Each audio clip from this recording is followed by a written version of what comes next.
To automate the WorldPay SOAP API, start by understanding the basics of SOAP and WorldPay.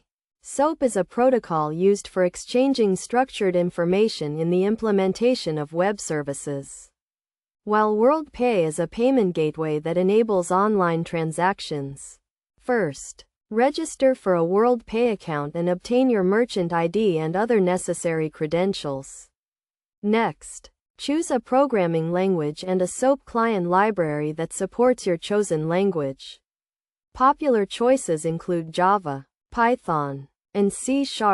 Install the SOAP client library and set up your development environment.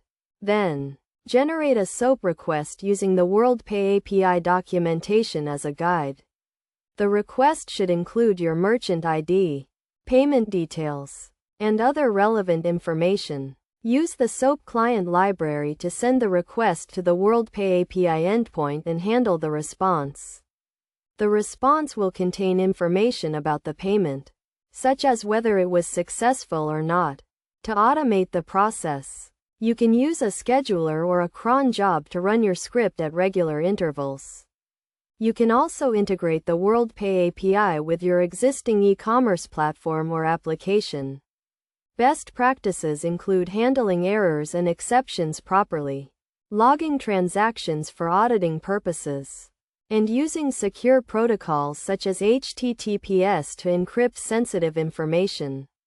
Practical examples include using the WorldPay API to process payments, refunds, and cancellations. You can also use the API to retrieve payment history and other information.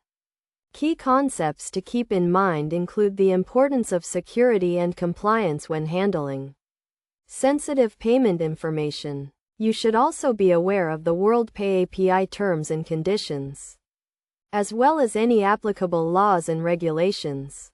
By following these steps and best practices, you can successfully automate the WorldPay SOAP API and streamline your payment processing.